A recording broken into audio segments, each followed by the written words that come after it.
Hey, everybody, welcome back to the Baseball Recruiting Deep Dive Podcast. Today, we're joined by new Duke assistant coach Will Craig.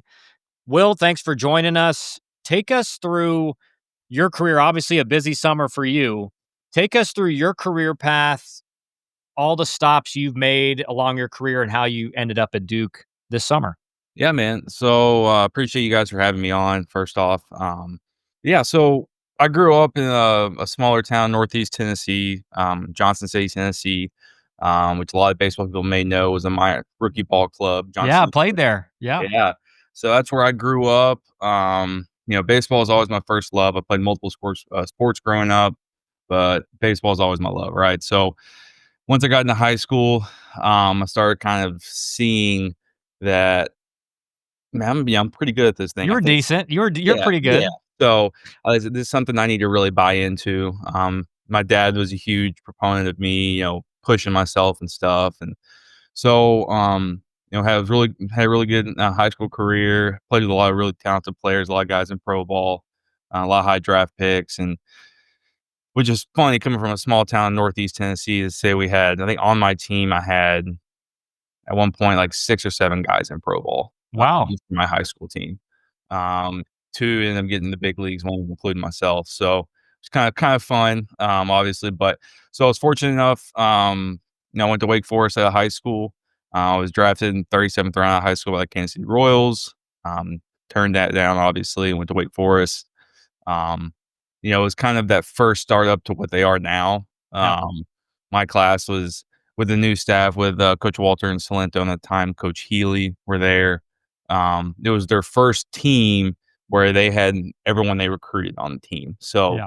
that was a really unique experience. And it's a lot of guys kind of like myself from, kind of, I wouldn't say middle of nowhere, but like smaller towns are kind of overlooked by, the big schools at the time. Yeah. For those that are listening, that Wake was not what it is now by Yep. any means. But they gave me an opportunity. I was able to start early in my career as a freshman, a couple games in, and was able to kind of build that experience, reputation through that. I ended up, they took a chance on me as a two-way. And by the time I left there after my junior year, I had a couple accolades. Was ACC Player of the Year 2015. 2016 was All American. I think it was D1 Baseball's Player of the Year.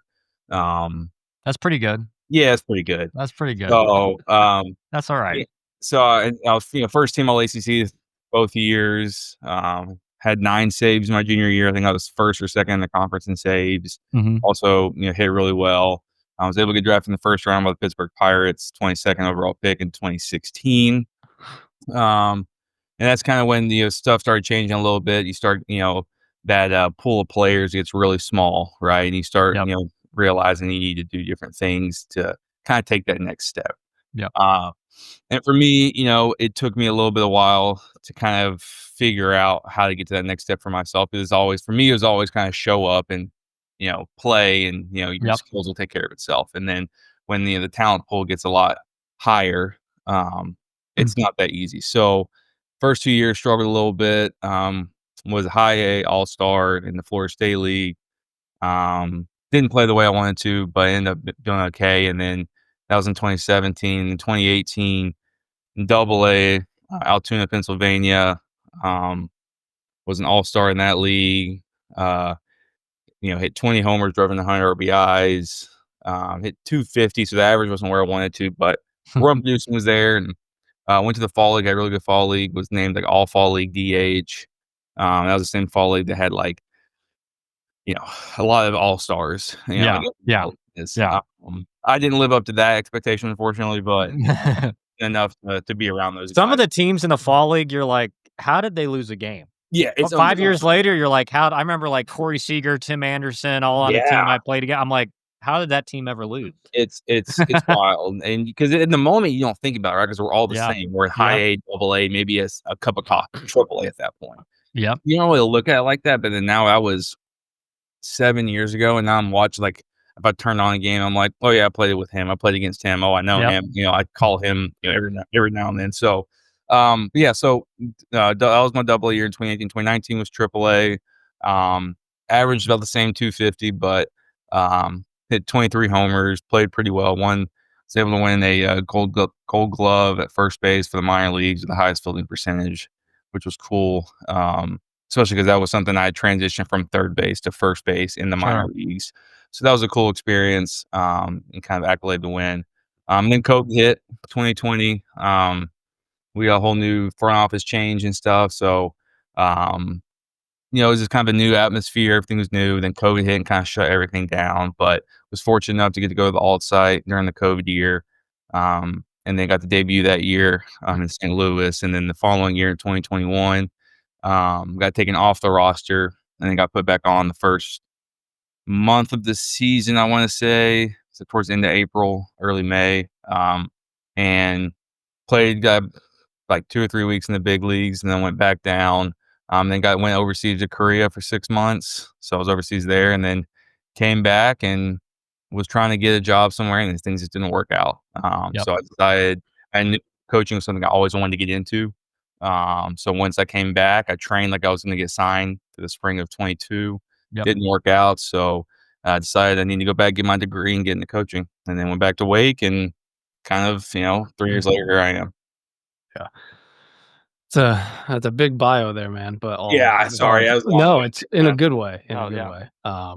Yeah, all good info. So, let's talk, let's start with how has the transition been so far, with the staff over to Duke? Like, how do you guys feel like obviously things are going as a group over there? And then also give a little background just on the school in terms of, like, location, conference. I mean, Yeah. everybody should know, but still good to hear. Yeah. Man, it's been awesome, man. Like I said earlier, or I mentioned you guys before we started was, the first month was really difficult. I mean, it was great, but I got the Coach Mascaro offered me the job on Friday, and I was here on Monday. Same thing with the rest of the staff, right? And so I was in Nashville, Tennessee at the time, working at Belmont University there. Like I said, I had a previous relationship with them at Wake Forest previously, and so he's like, "Hey, how quick can you get here?" I'm like, "Oh, I can get there Monday," And everyone else was in the same boat. Obviously, Coach Wessinger, our hitting coach, came with him from Wake, but Coach Lawazo, our associate head coach, was the head coach at Dayton. So me and him had a 8-9 hour drive over to Durham. Um, and it's been great, man. Like the first month was difficult because we're kind of going back and forth. And then we showed up, we had 9 players on the roster. Yep. There's a lot of guys that entered the portal. And then we had to put together a team in about 3 weeks because of our admissions portal with the transfer portal was closing. So that's why we all had to get there on that Monday. We didn't have any time to kind of celebrate or anything. But yeah, man. But it's been awesome. It's been an awesome experience so far. Now that we're all here, it's been great. Being at Duke and obviously playing in the ACC in an awesome place like Durham, North Carolina. We were in that triad of, Raleigh and, Chapel Hill and Cary all within like a 20-30 minute span. It's a pretty awesome place. You can't ask for much more, right? Especially with the academics and, you have Ivy League standards here, but you're playing at one of the highest leagues in college baseball in a great location. Like it's a win-win-win. You know what I mean? So I'm very blessed for that.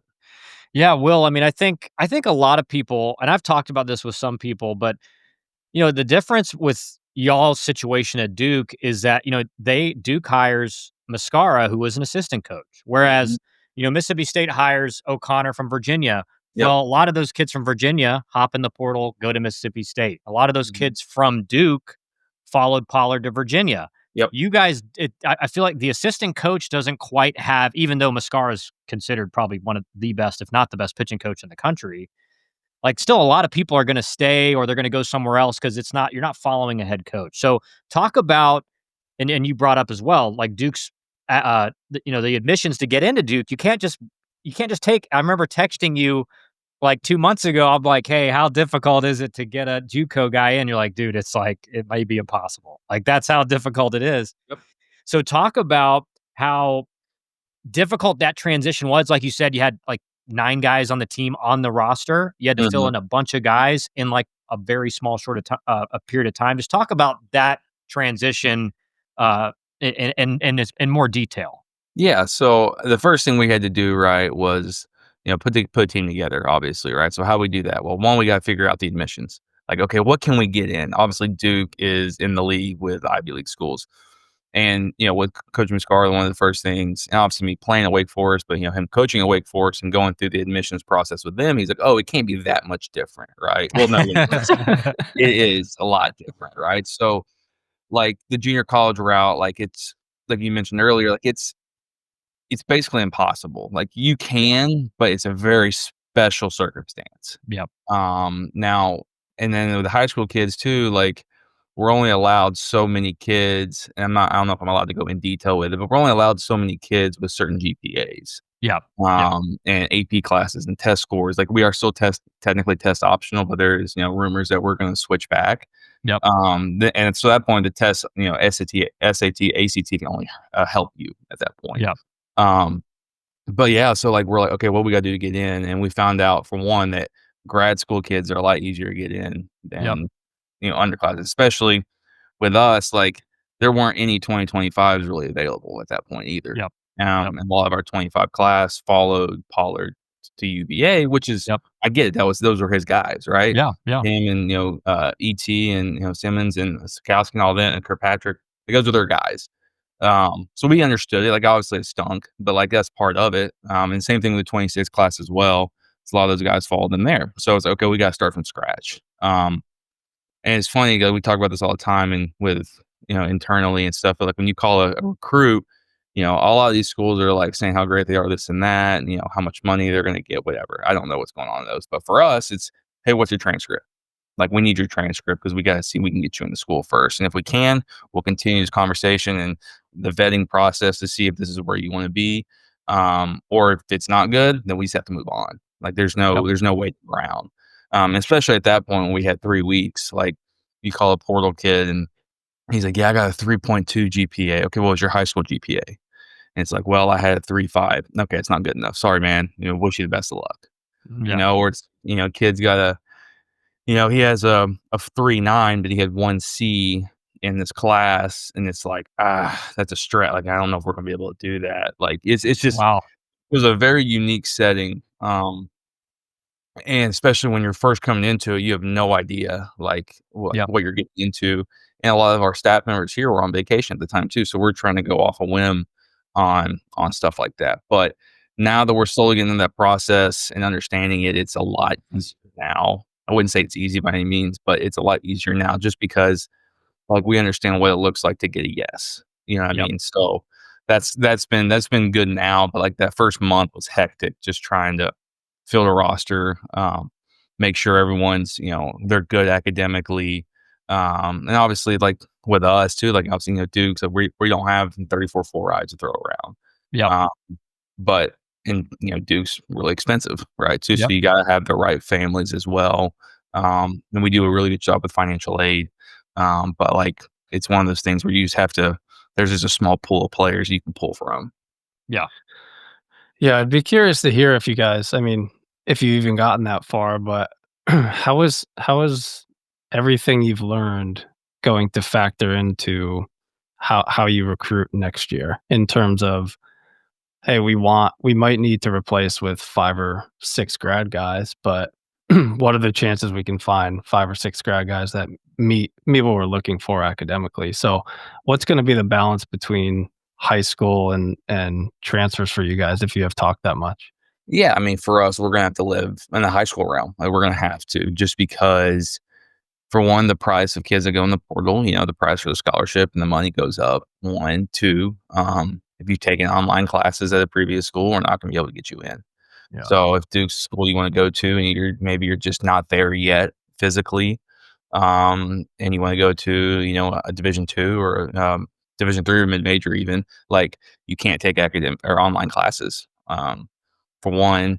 So for us, it's like, okay, what's the best way we can, go about assuring that our guys can get in and not, 3 months before, the season's over and they're coming in the fall, they're like, admissions comes back and they're like, I don't know, like, Yep. it might be a no, right? So the best way to do that is get the high school kid.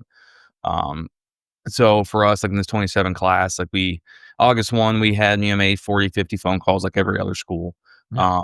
And we did our vetting process, right? Like, okay, can you send me your transcripts? And if the kid didn't send his transcript, okay, I'll move on to the next guy, because it's someone that, for us, it's the hardest part about Duke is getting into Duke, right? So if we get guys that are, have the work ethic to take AP classes and has the work ethic to, or has like the mentality to be like, yeah, I'll send you my transcript like right now. It's just small Yeah. things like that over time that you're like, okay, this is someone that can be here that, has the work ethic, has the determination, has the push factor and, personally as a player and as a human to push themselves. Not that the other people that aren't doing that aren't, hard workers or anything, but it's just for us, just a way for us to vet them, Yeah. um, and make sure they fit. So, and for us, like of the 50, 60 calls, we probably continued 25 of them, Yep. because a lot of the kids couldn't get in academically or, they didn't want to take an AP class, when they needed to take 2 or 3, they're like, I don't want to take one. Like I've taken honors. And we're like, well, honors isn't good enough, like, Yeah. so, and that's fine. Like we're more than okay with that. It's easier for us because it's not as much time that we have to be on the phone with them, that we can Yep. focus our time and resources and effort to the guys that want to be here and it can be here. Um, so for us, long story short, high school realm is where we're going to have to go. That's what we want to do. We're going to be, centered around player development. Not that you can't develop portal guys, but they've been in a system, they're older for Yep. so many years. It's like it can be a little bit harder. For the high Sure. school kids, if there's 27 class, if you get in early when they're juniors and you can slowly start to vet them into how we're going to do things over time, just through conversation and relationship building. So when they get on campus, they're not shell shocked by what they had to go through. 100%. No, it's funny you said that, Will, because Carl Nonamaker from Auburn kind of said the exact same thing. Now that's at Auburn, right? A little bit easier to get in admissions wise, but he was like, if I text a kid for his transcript and it's been like 24 hours to 48 hours and I haven't heard from him, like he failed the test, Yeah. right? Like it's obviously, you think every kid would be like, oh, let me get my transcript right now to go to Auburn or a Duke, but that's the test. Like if you're not dying to go to this school, and they're not willing to send a transcript in a couple days, like that's a bad sign, Yep. right? No So it's doubt. it's funny that you said that. I want to talk about how you got to Duke from Belmont. So like what's the relationship with Mascara, and how did that come about? Like I know you said he called you on a Friday, Yep. but was there anything else before that, or would it really just all happen that fast? Yeah, so when I went back to Wake Forest in the fall of 22, that was the year we went to Omaha, Yep. right? So that was Coach Moose's second year at Wake, and I was always recruiting has always been something that like I've been super intrigued by, right? Like Yep. why, obviously the other sports are different. If you're a 4 or 5 star, like it's a little bit different than baseball because you have the PG Yep. and PBR rankings, but it's like why when you turn on a baseball game, there are so many guys out there that aren't ranked Yep. that aren't the top 100 players, right? Yep. So, and like myself, like, yeah, I went to Wake Forest, but like I mentioned earlier, Wake Forest was not what it was. That's right.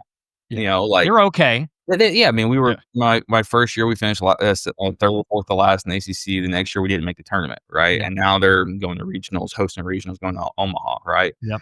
So I was, whatever PG says was like number 500, which there's like 1,000 number 500s out there, right? Yeah. Yeah. But Exactly.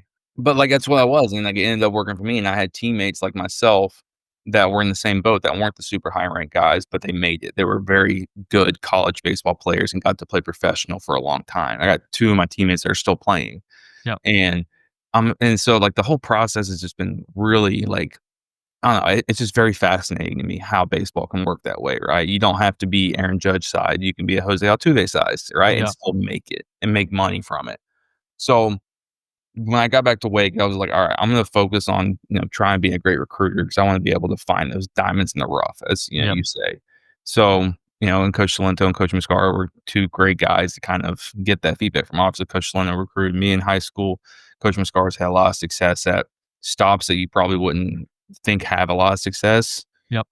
Compared to other schools with the resources and stuff. So I was very much in his ear all the time, asking questions. He'll say all the time, like, Will was the gnat that wouldn't leave me alone because he's questions, right? But I was just fascinated by it. Like, how come this kid that was 82, 84 as a junior in high school is now, 10 years ago, has now got 4 years of big league service time and he's up to 100? Like, why? Yeah. Obviously, there's development stuff as well, but like, what happened in that, that 3 years, 4 years after that 82, 84, that where he just blew up?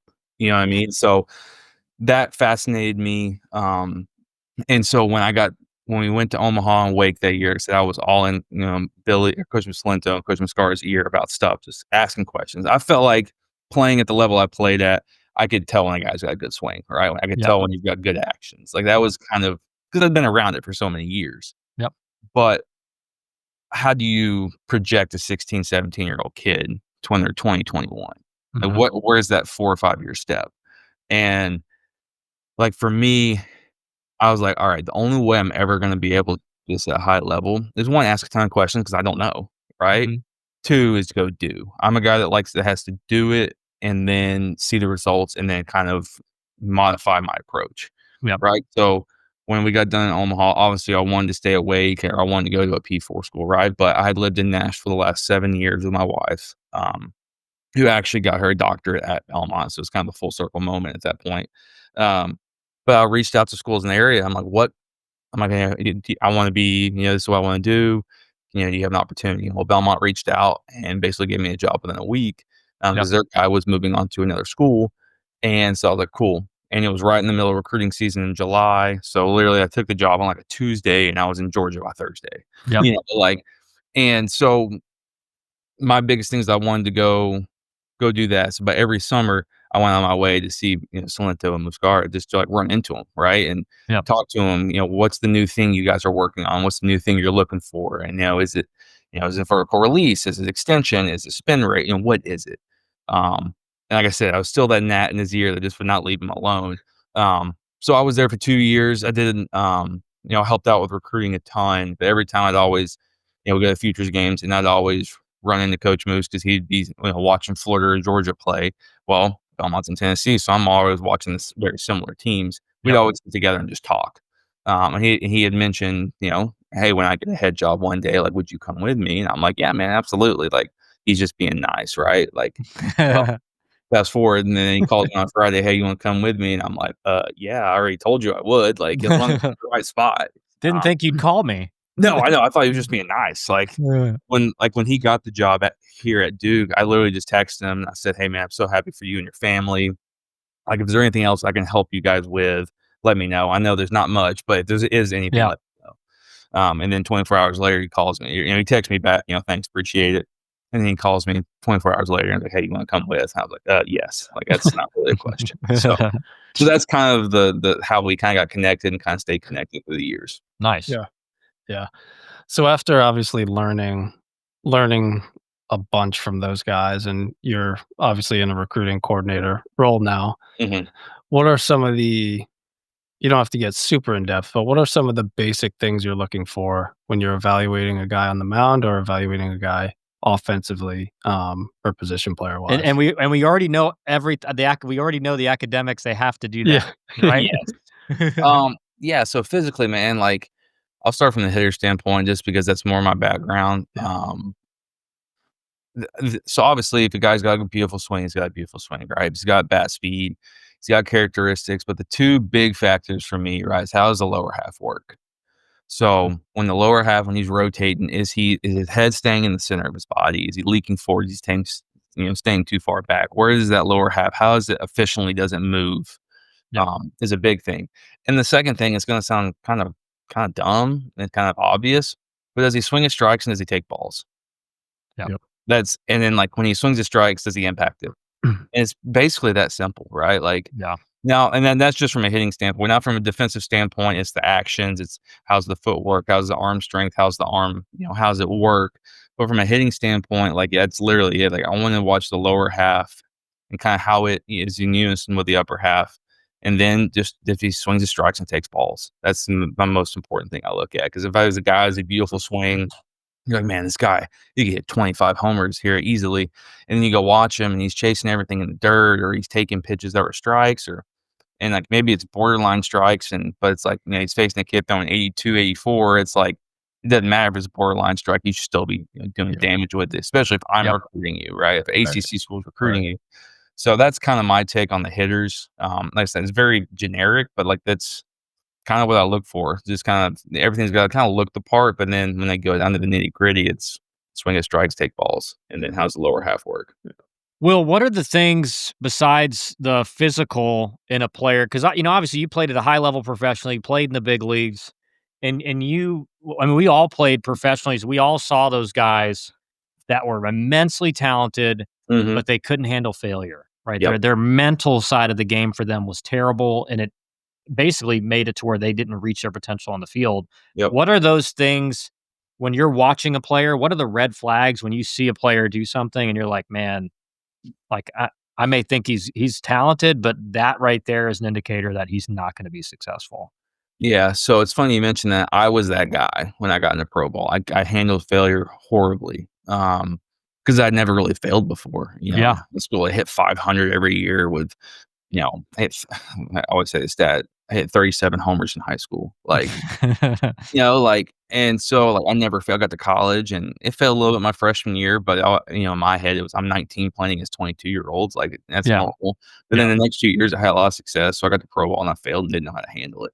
Um, so, to be honest, when I watch kids that do that, and, how they handle themselves, I'm like, "Okay, was I like this?" Yeah. When it's the borderline strike 3 call, are you complaining to the umpire? Yeah. When you're walking off, are you you have bad body language walking off the field or running back to your position on defense, right? How do you interact with your teammates, right? Like when a guy has a big knock and you run on second base, 1 out, you come up, punch out, next dude gets a big knock, drives him in. Yeah. Are you one of the first out of the dugout just to high five him, or are you kind of the last, just kind of give him a fist bump? You know what I Yeah. mean? Where are you in that realm? Um, and those things are huge factors, right? And you can kind of get a feel for them when you get on the call with them, and then you kind of bring it up, and because I'm not afraid to talk about that. That's my job, right? Is to Yeah. figure that stuff out. Yep. So I'm like, hey, I saw you on Lake Point Field 11, playing against so and so. You know, I said, what were you doing there? What was going through your head? Oh, I was thinking about my at bat, this and that. I'm like, okay, if you could go back, what would you do? I don't really know. Okay, well, that's a red flag, Yeah. right? Yeah. Or if it's something you're like, man, maybe there's something deeper that happened, right? Maybe something off the field happened. And that's why I try to ask these questions. It's like, hey, something happened in my family, I was kind of dealing with a lot. Okay, yeah, I can give you a little bit of grace with that, Sure. right? Um, but at the same time, it's one of those things you're watching everything, right? You're watching when he leaves the field, when he's walking with his parents, right? How is he interact with his parents? Is his dad carrying his bag for him? Is his mom? Do they have the trailer where their mom's carrying the best? This small stuff like that. Yeah. Yeah. Yeah. I think if you put all of it together, it comes into a bigger picture. Yeah. So 100%. and then when you're pitching, right, and you're not getting not getting the pitch that you want, you're dotting the ball, maybe just off the plate. And they got a little bit bigger strike zone in summer ball, obviously, but you're dotting that pitch and you're not getting it. Do you just kind of put your hands up? I call it the double palms up, right? You're double palm in the umpire or something like that. It's just those immediate write offs. Yeah. That's just not something for me. It's one of those things. It's kind of not really coachable in a way. I mean, it can be, but if it's a consistent reoccurring theme, then that just seems like something internally they got to fix more so than something Yeah. that, especially if we're going to bring it to our program and we're going to be a player development and player centric thing. We don't have as much time to work on that when we have to work on your baseball skills. Yeah. You know what I mean? 100%. Well, do you think, and I, especially for pitchers, I don't know how it was, how you felt in your career, but I always felt like the best pitchers, and it's a different era now. There's way more ego and everything. But I just remember facing Danny Hultzen as a freshman at Virginia. And I remember that first at bat, striking out on 3 pitches or whatever it was, and thinking, man, what is this guy doing? It's like this guy, he was ended up being the second overall pick, but he would strike you out and he wouldn't pump his chest. He wouldn't do a fist pump. He wouldn't say anything. He would just walk around hey, give me the next one. Hey, next guy, same thing's happening. It's like, yeah, I think I'm going to dominate you. I'm not surprised when I strike guys out. And I talk to guys who are pitchers. I'm like, dude, be an assassin. Be the guy who strikes a guy out and you're just like, yeah, get used to it. It's coming again. 100%. It's the new age of baseball we're in, right? You see guys in the big leagues doing that. I have an old school approach to it. I know I'm young, I'm only 30, but I still have an old school approach to it. Yep. Right? We pay you to get outs. Yep. To strike guys out with scholarship money or whatever. You don't need to show anybody else up. Yep. That's your job, right? And as Yeah. a hitter, that's your job to hit the barrel, hit a homer. Like that's what you're here for, right? But at the same time, though, like we don't want to bring guys in and change them. Like Yep. if they're a super fiery kid who Sure. they make a dive and play, and they're kind of like the heartbeat of our team. Like in doing that, like yeah, 100%. I want you to be that guy. Yeah. Now there is a limit and there's a line. There are those fake guys who, you're like, dude, Oh my you god. finish last in conditioning every week. Like, you're not going to be the alpha on the field when the camera's on. No you know, doubt. like, And if you hit a big homer, the reason why I never bat flipped when I was in college, or actually I did it one time in college, and I almost got robbed. And I vowed to myself I would never do it again. yeah, So I never bat flipped, and that was my freshman year at UNC. And then so the next year, never bat flipped, and I didn't bat for the rest of the year or the rest of my career. That's just because like I just did not want that to happen, where like a bat flip and it gets robbed. Yeah, I feel like it was kind of like a karma thing in a way, So yeah. The well, small percentage you have that you may look like an idiot is enough to be yes. like, I'm not going to do this. Yeah, and so and at the same time, like, as a pitcher, right, if it's a big situation in the game, right, it's the 8th inning, you're coming in out of the bullpen, bases loaded, 1-run game, and you punch their 3 or 4 or 5-hole hitter out, and blow a heater by 'em. Yeah, show emotion, man, like, we want emotion, but when it's every single time, it's a little much. It's a Yeah, little much. yeah, yeah. Yeah. So, kinda like I said, do your job and, and then we'll have fun, dude. We'll go back and watch a video, and you can scream when we go back and watch a video, and you're like, but for me, it's like, I don't know. I feel like if you beat the pitcher or the pitcher, you beat the hitter, like, that's what you're supposed to do. Like, it's about simple as that. Yeah. So, Will, you played at least in a college era where there wasn't, or technology was coming into the game. Yep. It wasn't anything close to what it is now. So, as the recruiting guy, how are you incorporating some of the new tech into just your evaluation process? Is it after you evaluate a kid and like him, or are you using that from a projection standpoint as well? Yes, it's a little of both, right? I think the big thing for us is, you need data, right? You need to understand pitch shapes because the eye can only work so fast and so precise. Yeah. Right. So it's really big on, kind of data with, extension and, his slider's got this break, his heater's got this much IBB. But as you guys know, when you play, like you get in the box and see a heater, it's got ride before the data. You're like, dude, why does that 90 look like 95? I don't Yeah. get it. Yeah. Right. So that was always me. I was like, dude, why is this? I mean, I'll never forget Sean Reed Foley. He had like 7.5 feet of extension. And it was 94, but I'm like, dude, it looks like 105. Like, I Yeah, don't get yeah. it. And then you face guys that throw 100 and you're like, it looks like it's 92. Yeah. So, and then now we have the metrics to quantify it, right? And like, oh yeah, it makes sense. He's releasing it a whole 1.5 feet further than everybody else down the mound, right? Yep. So it's good because when you watch a hitter, it's a hitter too, right? If a guy's got 7 feet of extension, it's 99.2, and the hitter's all over it, you're like, dude, that hitter's something special. Like, right? Yeah. Like, that's not an easy Yep. heater to hit. Like, yeah, maybe it's only 90, but like that's 7 feet of extension. Like that's Yeah. got some ride to It's it. Right? playing it's playing higher than 90. Yeah. Yeah. And so it works both ways. But then the next thing we'll do is we'll get angle video from the hitting standpoint, the pitching standpoint to see how the body moves, right? Mhm. If a kid's moving super efficiently, everything's perfect, and he's got these metrics, you're like, man, is there much more in the tank? Right? Obviously, you want the kids to have perfect metrics, but if you're 16 years old and you're 87, 88, and you're 6'3", 195 pounds, and everything moves perfectly, it's like, how That's a much good more point. efficient can That's they a be? really good point. Yeah.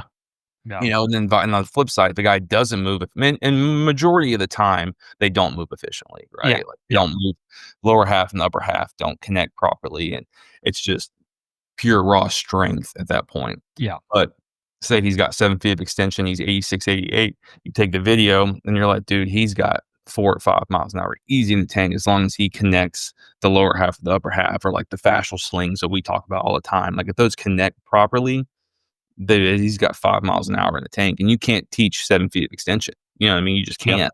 Yep. So we use it in that way, but for the most part, right, it's like spin rate's important, but it's not our end all be all. The big thing that we want to do is we want to make sure we have classes that don't have the same guy. That's our biggest thing, right? So if we have 4 right-handed pitchers that are 6'2" to 6'4" with all the same metrics ride-wise, you have the same guy. Yeah. Yeah. Yep. We have to be different, right? You have to get the guy who's a low slot ride, a guy's a high, steep sinker, maybe a guy's a cutter, or maybe a guy that's more of just a breaking ball guy or a changeup guy. You got to have different types of pitchers for different situations. It's funny you say that because I remember playing against Wake, and like you said, Wake was always, they were a good team, but it was never a team you went, at least from 2011 to 2013 when I was at Georgia Tech, it was like you expected to win the series going Mhm. into it. And I remember my freshman year against Wake, they had 3 left-handed starters in the rotation, all 3 like normal slot, curveball, cutter, changeup. And it was like you face one, you faced them all. Yeah, So it's like there's no diversity on the mound. Brian Holmes, and Austin Stadler.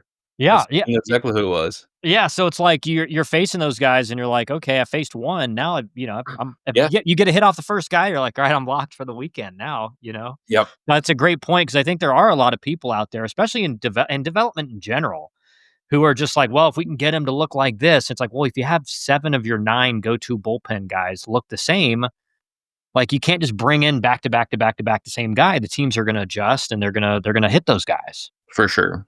Yeah. For sure. Yeah, so I guess back to the recruiting side for you guys. What timeline wise, how do you envision things playing out for you guys in terms of the high school kids You in mean the future? offering and, like, giving them a time or just kind of with Like, More, when would you expect to yeah, probably be, like, wrapped up with the 27 class? Okay. yeah, Yeah. So, I mean, you don't know. Like, we really Yeah. have no idea, and right now we have 3 commitments in the 27 class. yeah, But for us, man, like, this is kinda how and Coach Muscara and I have talked about this in bunches, right? Like, we've gotten kids on campus the first 2 weekends in September, and they're like, "We got visits, through the middle of October," right? And it's Yep. like, okay, the further you get away from the visit, the less likely you are to commit. Yep. Like, there's still a Yep. chance, right? But, Yep. he said it this way, right? If, on a scale of 0 to 100%, right? If you're on the visit, 15, 20% will commit. Kids will commit on the visit. If you're, within 10 days of 2 weeks, you'll get probably like 65% ish.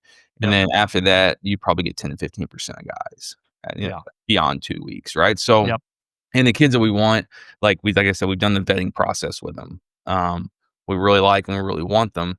It's like, okay, how do we keep them engaged? How do we keep them thinking about Duke, right? And it's not Yeah. going, underhanding stuff where you're like, they're on a visit to so and so school and you're sending them text messages and videos. Yeah. Like, you're not doing that, right? But like today, for instance, on Monday, we had kids here not this past weekend, but the weekend before, and I sent them a little like hype video from Duke, right? Just keep them Yeah. engaged with what we're trying to do. yeah, Just keep them remembering us, right? So ideally, right, it'd be, within 2 weeks of offering, you have a yes or no. Because we also tell the kids this, like, we're straight up and candid with them, like, if we don't hear anything from you in 2 weeks, like, you kind of ghost us, your money might be gone. Like, we Yeah. may be going Yep. somewhere else, a different avenue, and, like, we need you guys to understand that, and it's not to put pressure on you, but just, like, let's say in November, you call us, and you're like, "Hey, I'm ready to commit," and it's like, "Dude, we already finished our class." Like, sorry. Yeah.